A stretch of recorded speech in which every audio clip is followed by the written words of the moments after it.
একটি দেশ, একটি সিদ্ধান্ত, আর কোটি মানুষের ভবিষ্যৎ। প্রতিটি নির্বাচনের আগে একটি প্রশ্ন বাতাসে ভাসে, এই দেশটা কি শুধু ক্ষমতার জন্য নাকি ন্যায়ের জন্য? কথা অনেক বলা হয়েছে, প্রতিশ্রুতি কম দেওয়া হয়নি, কিন্তু সাধারণ মানুষ আজ জানতে চায় কে কথা বলে কাজে। ঠিক এই প্রশ্নের মাঝেই বাংলাদেশের রাজনীতিতে একটি নাম আবার আলোচনায় আসে, বাংলাদেশ জামাতে ইসলামী। বাংলাদেশ জামাতে ইসলামী একটি আদর্শ ভিত্তিক রাজনৈতিক দল। এই দল বিশ্বাস করে রাষ্ট্র পরিচালনা কোনো সুযোগ নয়, বরং একটি আমানত। এখানে রাজনীতি মানে ক্ষমতার দম্ভ নয়, বরং চরিত্রের পরিচয়, নৈতিকতা, সততা এবং দায়বদ্ধ নেতৃত্ব। আজ ভোটের আগেই এই সময়ে সাধারণ মানুষের চাওয়া খুব স্পষ্ট। মানুষ চায় না দুর্নীতি, চায় না লুটপাট, চায় না মিথ্যা আশ্বাস।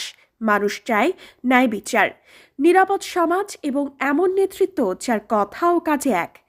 এই জায়গাতেই বাংলাদেশ জামাত ইসলামী বলে, রাজনীতি হবে খেদমতের জন্য, ক্ষমতা হবে মানুষের কল্যাণের মাধ্যমে। নির্বাচনে জামাত ইসলামের প্রতীক দাড়িপাল্লা। দাড়িপাল্লা মানে ভারসাম্য, দাড়িপাল্লা মানে হিসাব, সত্য আর মিথ্যার পার্থক্য, ন্যায় আর অন্যায়ের সীমারেখা।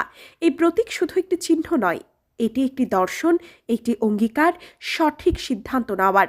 গ্রাম থেকে শহর, তৃণমূল থেকে কেন্দ্র, জামাতে ইসলামী গড়ে তুলেছে একটি সংগঠিত শৃঙ্খলাবদ্ধ কাঠামো, যেখানে কর্মীরা রাজনীতি করে ব্যক্তি স্বার্থে নয়, বরং আদর্শের দায়বদ্ধতায়।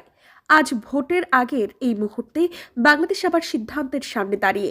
এই সিদ্ধান্ত শুধু একটি ভোট নয়, এই সিদ্ধান্ত একটি ভবিষ্যৎ। আপনি কি চান ক্ষমতার রাজনীতি নাকি নীতির রাজনীতি?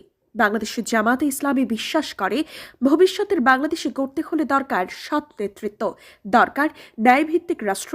ভবিষ্যতের বাংলাদেশ হোক আদর্শের বাংলাদেশ।